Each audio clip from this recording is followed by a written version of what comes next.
The FujiCast is an independent Loading Zone production. Kev, sometimes you can't do right for doing wrong. You were doing a charity gig, which we're going to talk about a bit more actually just into the show.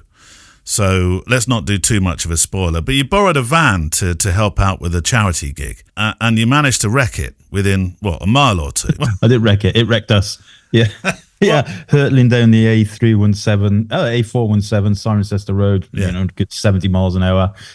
And then the other van that was with us, who was behind us, rang me up, and Ange, who was driving it, said, Kev, you've got to stop the car. You've got to stop your van. And I was like, why? I could hear a funny noise. She said, half of it's fallen off. It's just tumbled up the road. What? If you hear a funny noise years ago when I had a Land Rover, it was always doing funny noises. And I was told, you don't necessarily have to stop, but if the noise gets loud, you stop. Yes, that's what I thought. It wasn't my van, and the moment I'd started driving it, it sounded like it just sounded a little bit like it was something was grating. Anyway, it turned out that the entire bottom part of the cowling under the van had come off along the A417. And you didn't hear that? That was about 8 minutes into a 5.5 hour drive. So you thought, no, it's not happening. It's not happening. The FujiCast. I refuse to believe that my van is falling apart. I'm just going to carry on regardless, as the song goes. Yeah. Anyway, it was all right in the end, but I'll explain more a little bit later. Yeah, we got the full story in a moment, because it involves a broken van, a Viltrox lens, and something that you were doing for charity. So we'll do that. Yeah, we'll do that in a moment. Welcome to the FujiCast. Here we are again. You and your questions, writing into click@fujicast.co.uk or with your questions about photography. We do sometimes say, Kev, or anything at all. And sometimes it ends up with a few dodgy questions. But how many holes in a crumpet? Yeah, how many dimples on a golf ball? Do we have that one, or was that one I just both of those threw in? Yeah, I think that one then became a question in a pub quiz that I was hosting. But so yeah, they're quite useful in the end, actually. So you and your questions, mainly about photography, mainly about Fujifilm cameras, either to the click@fujicast.co.uk address, or Kev, you can send them in to Facebook. How has Facebook been doing for questions? Yeah, not great, I've got to say. So we need to. I'm all right. I've got a few to get through. I've still got stuff I haven't answered, or we haven't answered, I should say. Yeah. But we've only had 2 questions in the last 3 weeks on the Facebook group. Yeah. People are sending the emails instead, then, Kev. Yeah. Well, if I don't get any more, I'm gonna quit. That's it. You're going, are you? Yeah, I'm off. Yeah. Well, I am starting.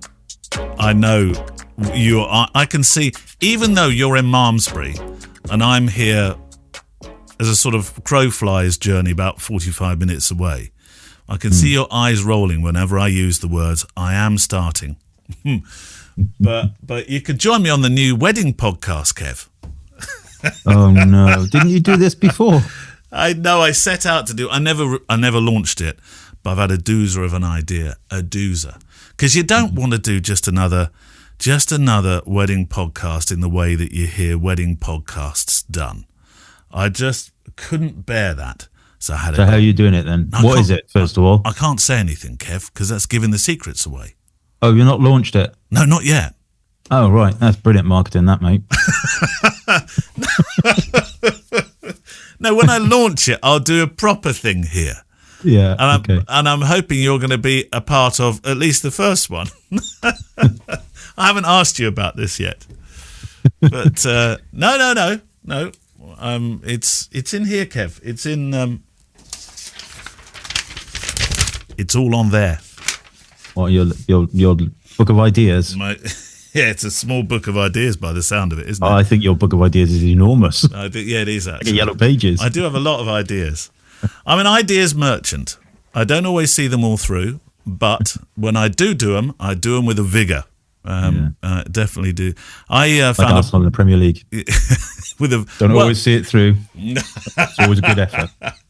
Yeah, happens once every 20 years. Do you know what? It's as we record this today. It's Albie's birthday. He's 13. Is he? Oh, blimey, Albs! On this day. Happy birthday, Albie. Happy birthday, Albie. So, however, what are you getting him for birthday? Or well, might he listen? Oh, no, it So- doesn't matter. If he does listen, doesn't matter, does it? Because he'll know. If he does listen, it doesn't matter. Yeah. So anyway, what he's getting for his birthday is kind of irrelevant because he grandly announced, I don't want to do my birthday on Thursday. I'm going to do it on Saturday instead. Right.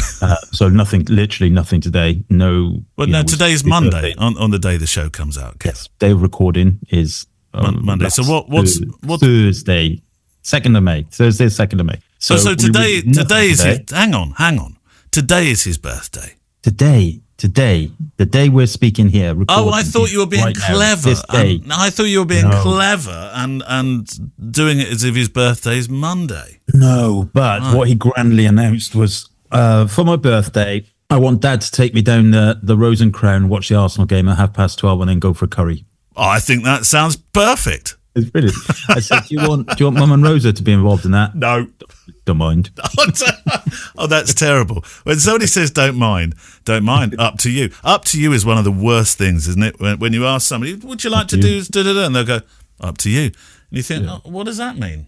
Yeah, no, he does. He obviously he does want his. Him and Rosa get on remarkably well, actually. Funny enough, but yeah, today was his. As we record, his birthday, and like literally. I mean, when I was 30, you know, I mean, my birthday was always in the summer holiday, so it's slightly different. I never went to school on my birthday, but I'd always be like tearing at things. Yeah. And he's like, nah, yeah, Saturday will do. Just do it on Saturday. Well, it's Not even Friday night after school. Could you not have got him tickets? No. Yes, no. We are still in the ballots for things, but not this. I don't even know who they're playing this weekend. It's Bournemouth this Saturday. Oh, Bournemouth. Is it? Let me just check. Hold on. Yes, it's a lunchtime kickoff. I know, but yeah, that's right. It's 12:30. 12:30. Yeah, AFC Bournemouth, the mighty AFC Bournemouth. Bournemouth is my 5th favourite team as well. All right. So you won't mind who wins. No one else. Anyway, that'll be it. Yeah, Saturday. Well, no Monday. And of course, if Arsenal have succumbed to the mighty AFC Bournemouth, we'll already expect to have some abuse from our friend Steve, who looks after Facebook for us, because he's a Villa fan. And now he's just gunning for it now, isn't he, really? So, Steve, if we've lost, please don't reach out for at least a week. But if we've won, say what you like. Everybody's waiting for... Sorry, it's football talk. We make it very quick. Everybody's waiting for City to slip up, aren't they? All the neutrals, I think. You know. Yeah, possibly, but I don't think they will, I have to say. I think they're too good. But there you go. Anyway, we shall move on. Moving on. Yeah. It's not a sports bar program. Let's talk about chess. Yes. No. Let's talk about cricket. No. Oh, God, no. I'll move on if we talk about cricket. Yeah.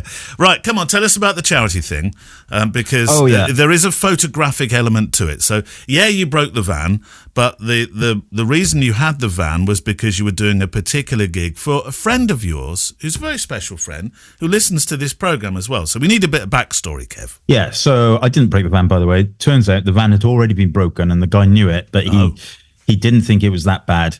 Right. So, but we did end up having to backtrack to Halfords in Cirencester. What? And I said to Gareth, now, mate, Gareth, because we were at the beginning of a 5-hour journey, full of bikes and equipment and all that kind of stuff. And I said, mate, we're going to have to go to Halfords in Cirencester, and you're going to have to pull out all of the cards you can possibly pull out. First of all, to try and get them to put it on the ramp to have a look at it, and then maybe fix it. So Gareth is a war veteran with an MBE. He's got stage 4 cancer himself. Right. And he'd organised this charity bike ride from Carnarvon Castle in North Wales to Chepstow Castle in South Wales, the whole length of Wales. That's a long way. It's a long bloody way. I tell you, it was a long way in the car, let alone on the bikes. Yeah. But that charity wasn't for his type of cancer. It was for the Fat Boys charity, charity that both him and I have supported over the years. Yeah. I played charity rugby games and stuff for them, and they support kids at young children at Christmas who are unwell. Wow. Okay. Anyway, that aside, we went to Halfords, and Gareth was like, "Yeah, I'm a war veteran with an MBE. I've got cancer, and we're doing charity bike ride. Can you have a look at it?" And he went, "Yeah, of course, mate." Stuck it up on the ramp. He said, "Yeah, this is this entire cowling underneath the caravel had come off, was what was hanging off." So he said, "Yeah, I can take it off. You can drive it. It's fine. But you will need to get it replaced in time." And Gareth was like, "Oh, thanks, mate. How much do I owe you?" He said, "Oh, no, it's fine. You're doing it for charity." So that worked out well.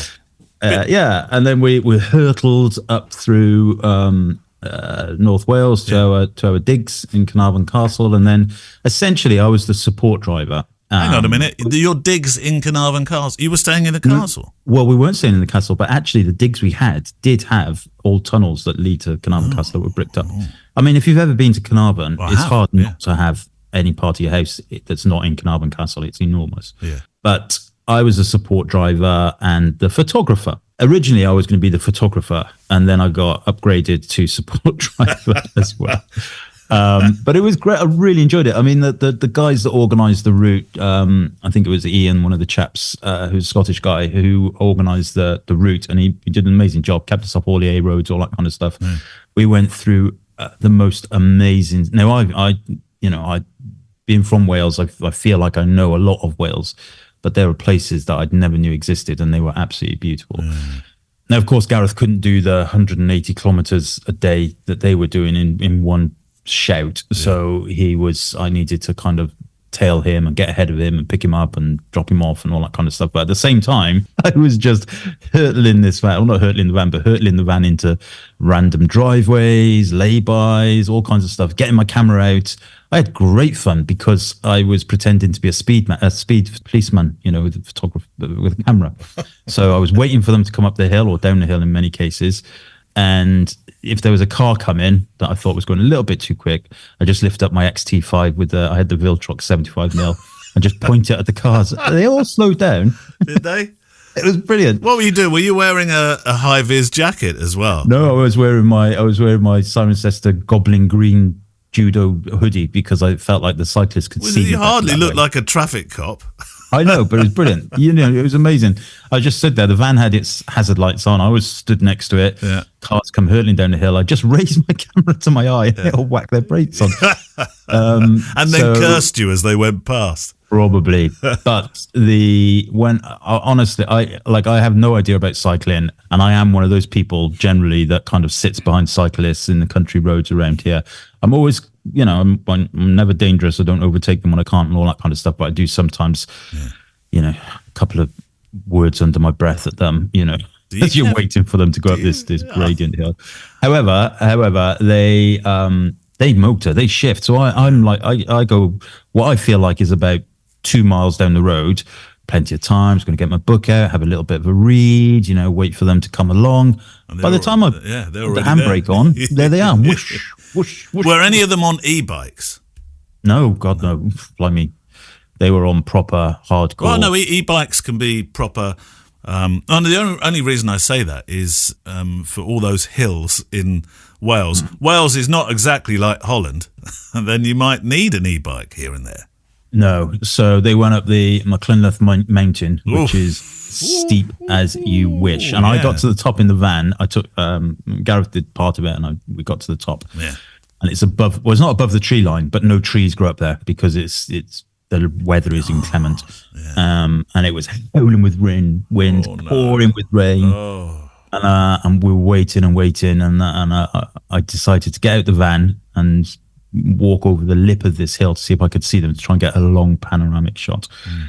I couldn't see them because we were in the cloud, and then eventually they did come, and John was like, we know we're safe when we can see the Green Goblin appear in little black camera.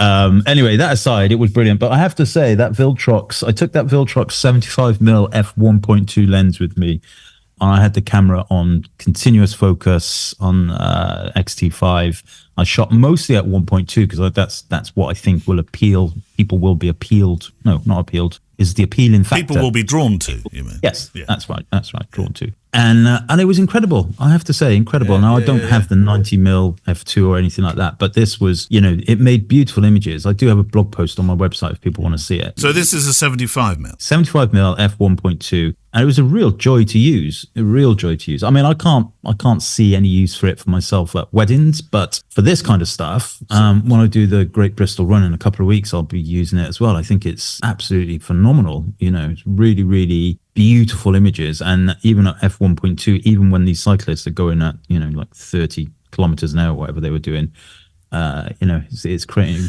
really, really nice images. So impressive, I have to say. So for the full framers that do listen to the show, and if you do, a fair few, then that's take away 4. It's about 110-ish millimeter equivalent, which is an interesting focal length, isn't it? That focal length. I've never really got on with anything between. Do you remember the old 135 lens, the 135 Canon lens?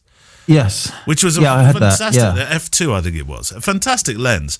But it was a focal length I never really grasped hold of. It's too long or not long enough. Yeah, I used it for rugby. I remember when I used that. Similar thing, really. Too long for a telephoto lens for me is too long for weddings or families. I mean, for other people, obviously they may find it very useful at weddings.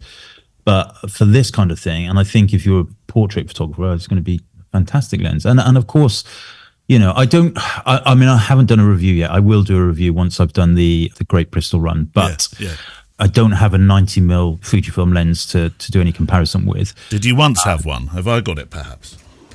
I don't know. I don't think I ever had that one. I've still got your 60. I have got your 60. Yeah, have you got my 33 as well? No, I do not have that 33.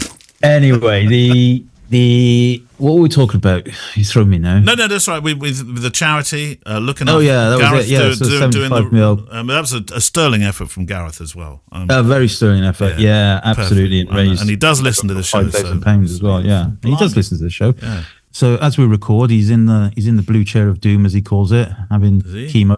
But on Monday he will be. You two have got a sort of a dark. I suppose it might be a military thing actually, a darker sense of humour about the whole thing, because you call it Kev's chemo cabs. Kev's chemo cabs. Because what you don't know about Kev, which I'll tell you, is you do so much stuff for your friends, like you make sure you get them to chemo. You did it with Nick, of course. You did so much for Nick and his family. I know you're still doing it. Spare your blushes, but Kev, you are an amazing friend to people. You really are. Well, that's very kind. I did just have an email from Arsenal. Did you? For Albert. Happy birthday, Albert. Go on, tell me that you're going to the match. You're going to the match. All of us at Arsenal Football Club. Go on. Check out your birthday message now from the players. Go on. Oh. Shall I watch it? Shall I play it? Yeah, go on. See if it comes through. Maybe it'll be Saka saying I've reserved you a space in one of the boxes. Hang on. I'm going to put my microphone by the This may or may not work. Speaker, yeah. Happy birthday. Hope you have a nice day. We just want to wish you a happy birthday. Have the best day. Wish you all the best on your birthday. Happy birthday. Have a great day. That was it. Oh, I was hoping. I thought they would say, I thought I was going to be Arteta going, come on, Albs, you sat in my seat a couple of weeks ago. Come on down to the Emirates this weekend. We need you. Yeah, we need you. Although I think they're playing away, aren't they? Anyway. No, they're playing at home. It's at the Emirates. Yeah. Anyway, less of the Arsenal, less of Albi. Less of the doom and gloom. But yeah, hopefully Gareth will be on the road to recovery, and let's get on with the questions. Let's do that. Right, do you want to... we'll do a mention for our favourite pick time. Our favourite pick time in the world. That sounds weird. We'll do a mention for pick time. The only pick time in the world. The only pick time in the world. Who would want another one? We'll do that shortly. Do you want to launch off with yours, or shall I go with one of mine? I'll go. Why not? Because I'm just looking at it now. Leo Gift. What a beautiful name. I wonder if that's one of those made-up names just for Facebook. No. He might be a spy or a policeman or a teacher. You've got an over-imaginative... All my policeman friends and all my teacher friends don't have their real names on Facebook. Oh, well, which makes sense. Yeah, it does make sense. Yeah. Anyway, if I was to make up a name, if I was a spy and I was on Facebook, I think Leo Gift would be a good choice. Anyway, Leo Gift, the spy, says, hi, folks. Questions for both of you. Is there a recommendation on editing software? I currently use Capture One on a perpetual license, but my current version cannot handle X100 VI RAW files. And the new one is $300. The Adobe Plan subscription plan looks better at $10 per month, and I get both Lightroom and Photoshop. I moved to Capture One perpetual license to avoid subscription, but looks like that is what I might have to do. Now, before you kick in with the answer to this, Neale, I would just like to point out that, and I when I saw this, I did try and find the episode, but I can't. Somewhere, we're in like year 5 of Fujicast now, but somewhere in about year 2, loads of people switched to Capture One because it was, meant to be perpetual license, no subscriptions, all that kind of stuff. Yeah.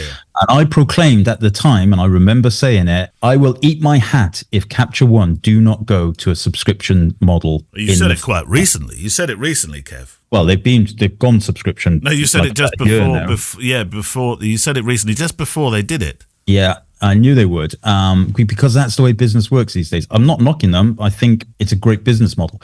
However, they did, and there you go. It's kind of caught people out a little bit. So I use the Adobe plan. Now, this is a little tip for you also. I had a kind of mix match of a subscription with Adobe. I had the photography plan, which is Photoshop and Lightroom. Yeah. And I also had Premiere Pro, but as an individual application, because I don't need Audition like you do, and I don't need the developer tools and all that kind of stuff. Yeah. I think I was paying £35 a month for that, which I think is reasonable because it's as you quite rightly say, it's the fuel that goes in the car that runs the business. My old phrase, isn't it? Yeah. So when I stopped my limited company, I just needed to update the details and just say it's no longer a limited company. And so I got in touch with them on chat. And I said, I need to update because you couldn't do it on the website. And they said, yeah, that's fine. And they said, oh, by the way, we can offer you the entire plan or everything, including Acrobat, the developer tools, the fantastic full lot of it for £17 a month. That's less than I'm paying, Kev. What? £17 a month I now pay for the whole Adobe plan. What? Yep. I need to get in touch with them and say, excuse me, brand new do customers only. Do it on the messaging chat. So do it on the messaging chat. I will.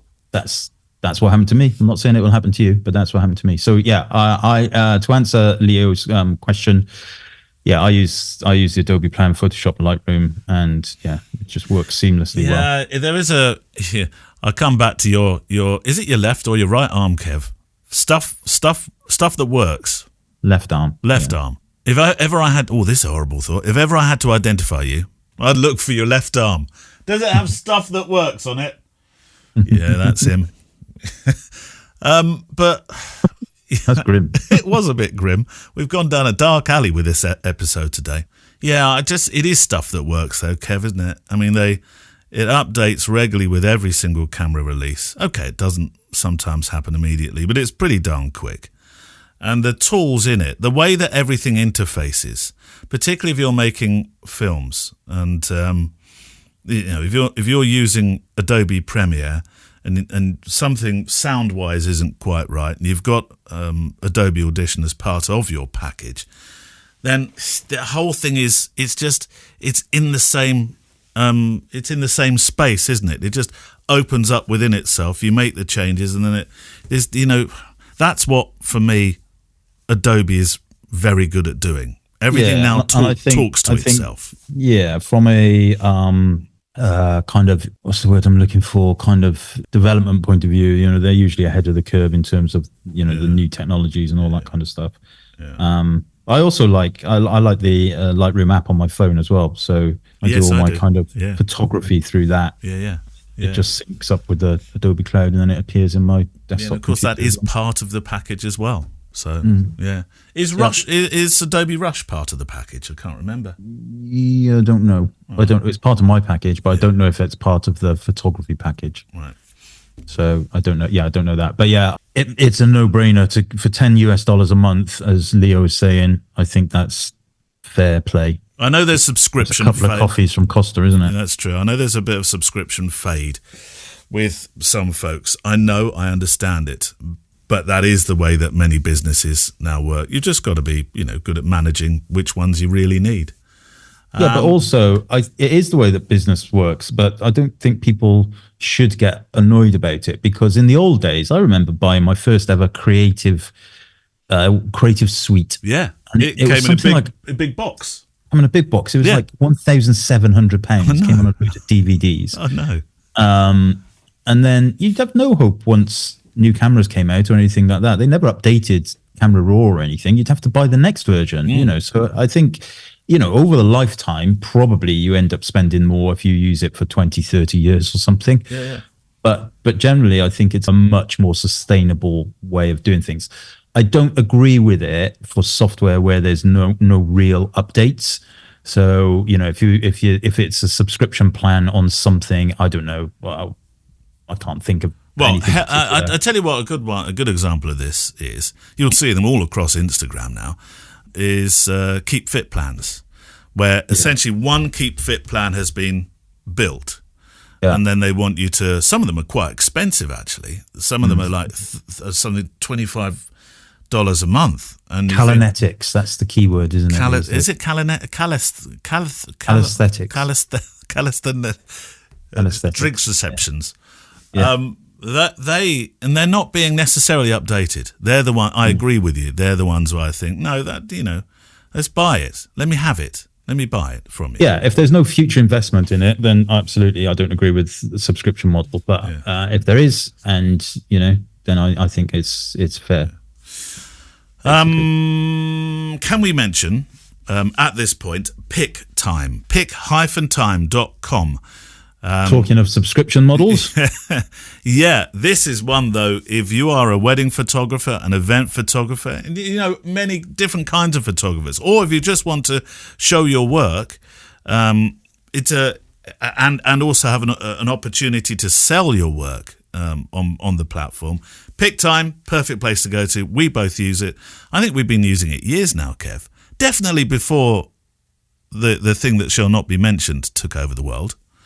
Sure, we were using it before that. Well, you were. It was from you that I learned about it. Yeah. So you were definitely the trailblazer for that. But yeah, I think certainly around that time, wasn't it? And yeah, no, this is a good example of subscription software that I think is, along with the Adobe subscription, I think is essentially, as you keep saying, quite rightly, fuel in the engine of the car for the business. Yeah. Without PickTime, I feel like, yeah, of course, you could probably get by, and we did beforehand, but it offers so much.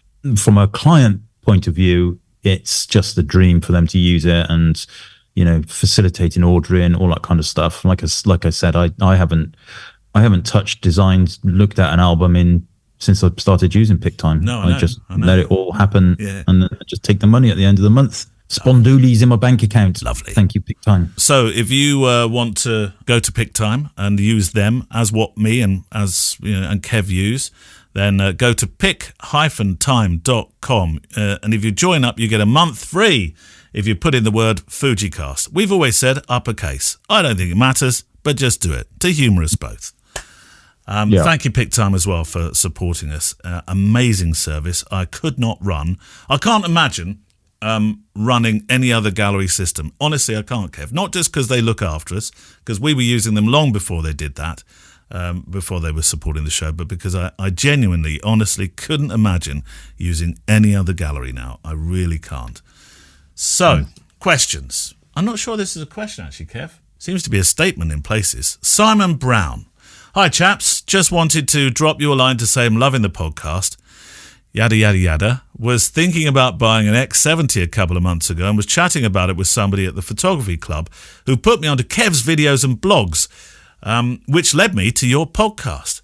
Glutton for punishment that I am, I've started right at the beginning. He's only at episode 16, Kev. Oh, God, he's got COVID years to come. God, there were loads of episodes. It was easily half an hour a day, wasn't it? Yeah. I do miss doing those. I don't miss the COVID time, but I do miss doing them.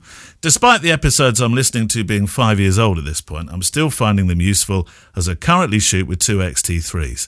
So I'm picking up lots of useful ideas to try with them. I'm itching to try Kev's technique of always shooting in black and white to better understand the light in the scene, but haven't had the opportunity to get out and shoot since listening to the episode where that came up. Kev, just tell me why you shoot that way. Let's revisit that for a moment. For those that are new and aren't necessarily going through all the back catalogue. So I don't shoot in black and white. I see in black and white. Yeah. So there's a slight difference. I always have my cameras. Now, you can't do this with DSLRs, obviously, because they are optical viewfinders. Yeah. But any mirrorless camera you can do this with. I set the film simulation or display mode or whatever it's called on Sony's and whatnot to black and white. Yeah. So even if I'm shooting RAW, then the RAW, you have to be careful. If you are shooting JPEG, you'll end up with black and white JPEGs only. If you're shooting RAW, you'll end up with color RAW files. But yes, I have it set to black and white. spot metering, and it really helps me to see the light and shade in images much more clearly. And since I've been doing that for probably the last 6-7 years, I guess, I have a much better understanding of contrast and light, and I work with it and I look for it, and I first thing I'm looking for really is that. And I think that comes across in my wedding work as well. There's a strong element of whites and blacks in the black and white images, rather than the kind of muddy grays and stuff. And it's easy to miss it when you see it in color, or for me at least, maybe not for everybody. It's easy to miss the subtleties of the light. And if you're using a tight spot metering model with one or all of the auto modes on your camera, then you can take away a lot of the strain and just concentrate on looking for the picture based on the composition of the light, if you like. Now, I'm an evaluative metering kind of guy. You're not, are you? No, you're spot. Sometimes, if I kind of, when I did the bike riding stuff we just talked about, I stuck that on the middle one, the one in the middle, center weighted. Yes. Yeah. But for pretty much everything else, I'm spot metering. Yeah. Okay. And I understand how that would make your photography in some respects, in many conditions actually, quite more contrasty. Yeah, more contrasty, and also it's a style. That part of my brand is that kind of contrasty black and white element of things, so it supports that throughout. So people, when they look at my website, can get a very good understanding of what they're likely to get if they book me based on that. Yeah. I can't remember who I was listening to. It might have been Seth Godin the other day, the god of branding. I think it's something like 20, is it 21 now, books that he's produced about marketing. And you made a good point. A brand is not a logo. A brand is something you are associated with. And in your case, absolutely. That's a contrasty look. So those that were at the Fujicast event that I never got to because of my bad leg, you will now have received 2 weeks ago, I think, or my presentation, which I stuck on the screen and I talked over, which was quite an odd thing to do, having nobody. It worked though, Kev. I know. It does feel weird. And I spent a third of that presentation is talking about the differences and understanding the differences between brand marketing and advertising, and how a brand is a kind of this ethereal thing. It's in the mind, but it's certainly way more than logos and fonts. Much more than that. If you had to think of, this is something Seth Godin was talking about the other day, and obviously logos are important, but the recall of logos is actually smaller than you think. So if you were to think, I know the one I chose, when he asked this question, the one I chose immediately, I won't say what it is in case you choose the same one now, but if you had to think of a logo, Kev, what would be the first logo that you would think of? Bass beer. Really? Yeah, because I can't even remember that was the first Bass ever trademarked logo. Oh, right, The little glowing triangle that Bass beer used. Well, interesting. Yeah. So everybody's would be, mine's Nike. I think of the Nike tick every single time. Whenever I think of a logo, that's the first one that comes to mind. And weirdly, Gola, because it was on my bag at school for many years. But really, the Nike tick. And he was saying that, symbols and logos are important. Clearly they are, but they're not the whole marketing slice. And he was saying if that was so, then you'd expect things like Starbucks to instantly come to mind. But I know absolutely. Starbucks, but I can't think of the logo. It's really complex, isn't it? Yeah, no, I don't even have a logo. I don't even have business cards or anything like that. But no, 100%. I mean, the identity is something that is in the mind.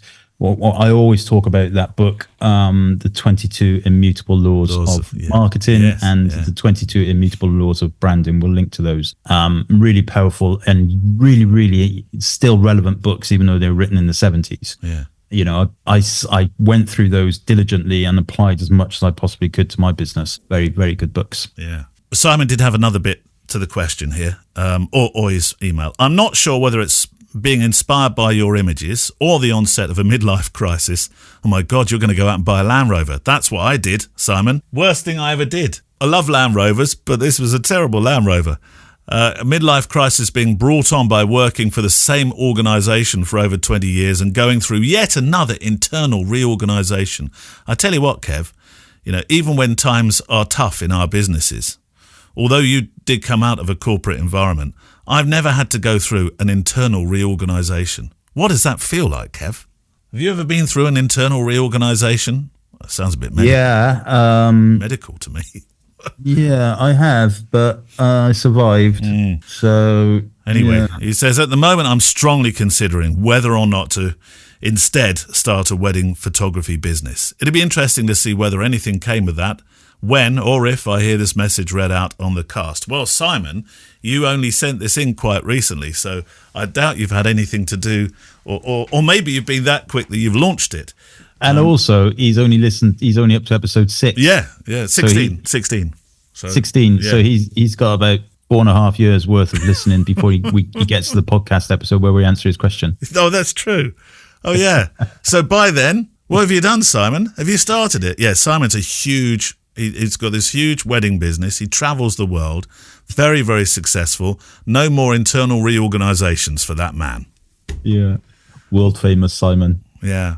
Now, it's interesting, isn't it? Because you're sort of ramping, you're not stopping them altogether, I know, but you're ramping down, aren't you? Whereas I thought this year was going to be possibly my final year shooting weddings, and I've gone full circle on it. Partly because initially it had to be a financial decision, but also I had a change of mind. And I thought, you know what? I'm going to be careful how I say this, Kev, but I've been surrounded by people that are leaving the wedding industry, that in some way, in a sort of Statler-Waldorf Muppets way, when I've been listening to people say, "Yeah, I'm not doing it anymore. I don't want to do it anymore. I don't like it. I don't want to." Not you necessarily, but and I kind of joined the party, and then it was supported by a conversation recently I had with John Dolan, which is really only very recent, where I thought, you know what, I do know this very well. I might not want to do as many as I once did, but I can't at the moment see myself not doing it, which is a bit of a 360, isn't it? Is it 360? Yeah, or 180? A U-turn? Yeah, whatever. I mean, you must do what you must do. I mean, I don't, personally for me, it's not so much the actual shooting and the weddings themselves, it's everything that goes with it that I'm kind of stepping away from. But interestingly, there was a post in the Facebook group this week from somebody who was actually in Australia, but was saying, wedding photographers worldwide, what's happening, bookings wise, all that kind of stuff. And the general consensus was that, yeah, it's tough. But, as I said there, and I think I've said it before, I do strongly believe we're in that period where there's less demand purely because less people met during the COVID period who might be. You really do believe in this blip thing, don't you? 100%. I mean, it makes perfect sense, doesn't it? It has to make perfect sense. The average time from in the UK, at least, the average time from meeting somebody to getting married these days is 4 years. That's the average. Is it? So very few people would have met each other for 2 years during COVID because they weren't allowed to. Because Boris told us, no fiddling, he said, unless you need to fiddle. I don't think he said that. He went off and fiddled with what he wanted. He did indeed. Let's not get political. Anyway, those people, didn't go out and meet people, and so there's this natural dip. Yeah, it's like a wave, isn't it? It's like if the wind doesn't blow, the waves don't wave, whatever it is. So that's where I honestly believe that. And so I think that I still think, of course, there's always the fact that less people generally get married these days, just general. And there's more social photographers? I don't know. Or do you not believe that? I mean, when we started this, and you were ahead of me, but when I started, it was the world was still full of moaning old photographers going, "Oh my God, there's so many photographers these days." It's true. It's true. They don't know what they're doing. Everybody's a photographer. And that's just been a constant ever since. I don't know whether there is more or less. I have no idea. But I can tell you something that's definitely true. The equipment makes it easier, 100%. Yes, yeah. And the equipment the barriers to entry are lower. It's very easy now to build a Wix website in an hour, Squarespace, WordPress. None of those things were a thing in the day. Back in the day, the cameras are very easy to use. They're much cheaper than they used to be. Software, as we've already talked about, is much cheaper. Yeah. All of those things that people used to have to invest in are cheaper. So there probably is more people in the marketplace, more suppliers in the marketplace. But whether that's actually, there's still going to be enough weddings to go around. And I do believe that this COVID blip is a thing. And I reckon, next couple of years will probably be a boom, because those people that weren't allowed to fiddle, when Boris said no fiddling, they rushed out and they fiddled. And then they got consequences for their fiddling. You'll go blind. I think there's a slight hangover to 2025 as well, I believe, which I know will not be music to some people's ears. But I think 2025 to an extent will be affected by, as Kev calls it, the fiddle factor. Yeah, I think you're probably right. Although the general consensus, I think, on that thread was that bookings for 2025 for most of those people is looking very strong, but for this year, very weak. Yeah, I think ultimately this year will be the worst. Next year will be, not so great, and then thereafter, fill your boots with the new fiddlers. Go on, Kev, another question. Facebook. Okay, so Mats Hatling Fernblad says, I like to play around with the film recipes. However, I don't like to fiddle around in camera menus. See, he's fiddling as well. Do you know if there's any way to make /configure simulations on a PC /Mac and then transfer them to the camera? I would really love an app for this, or an implementation of the X app. So yeah, there is in fact a app for that. Not an app like a phone app, but a piece of software on your PC or Mac called Fujifilm X-Raw Studio. And it's excellent. It's completely free. You just download it from the Fujifilm website. I do also have a video on my YouTube of how to use it, because it's not the most intuitive piece of software.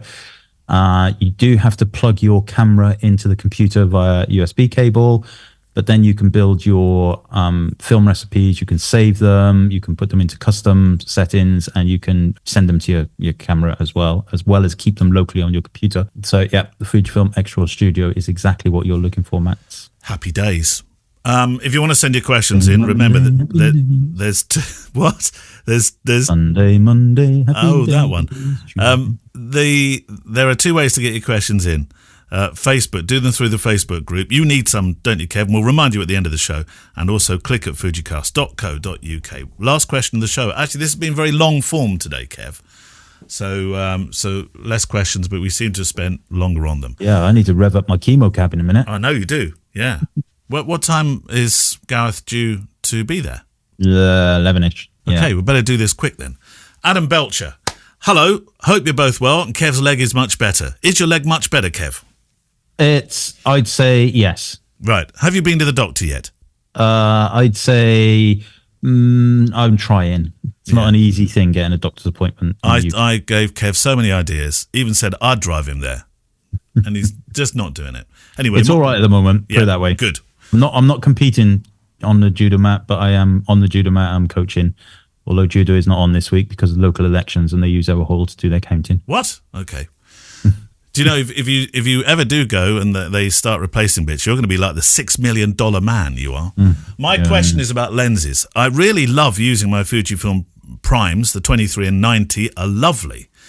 I wish, though, that Fujifilm gave us primes that were longer than 90 f2. The next jump is 200 f2 at a price I could never dream of owning. Do you think that there could be a market for something around the 200 or 300 f4 that would make it more affordable? I know Fujifilm make the super zooms, but I prefer that prime lens goodness. Do you think it's a possibility, or do you think it's probably a case of, can you guess what he's going to say now, Kev? We shall consider. Yes. Thank you both. Good health. What's your thoughts? Well, you have a hotline to those people. I don't have a hotline to them, but I don't know what I'm believing him when he says that. I thought there was a longer one. I'm just looking on the website now. I thought there was one of the white lenses that was a prime. Hang on, let me have a look. Lenses, X series lenses. He's comparing it to the sort of the Canon thing where you can get that 70 to 200. I know it's a zoom, but a 70 to 200 2.8, or you could buy the f4 version, which was a lot cheaper. I know that's a zoom and not a prime, but that's what he's looking for here. He's looking for, no, he's right. The 200mm f2 white lens seems to be the biggest one at the moment. Well, that's $4,500 Woof. What the Canon? Do they do like a 300mm prime? It would be enormous, wouldn't it? I mean, I'm not saying they don't. I don't know. I really don't know. I mean, I would imagine, I mean, how many they would sell and the size of it. Very specialist. Yeah, very specialist indeed. Yeah, pass. Don't know. I mean, it's not something that would necessarily interest me, but I'm just trying to think of like visualizing a 400mm f2.8. It would have to be. I can't imagine they'd ever get an f2 at least. It would be enormous, wouldn't it? It'd have to come in a case. Yeah, with its own operator. But yeah, who knows? I don't know. I mean, they don't seem to be doing the roadmap anymore, Fujifilm, for the X series, as far as I can tell. There doesn't seem to be a roadmap like they used to do, and maybe that's because I'm a Londoner. Oh no, maybe that's because they've now opened up the lenses to third parties. So, for example, the Viltrox stuff that we talk about, which is excellent stuff from Viltrox, and effectively half the price of a Fujifilm lens, although slightly technically less, I think.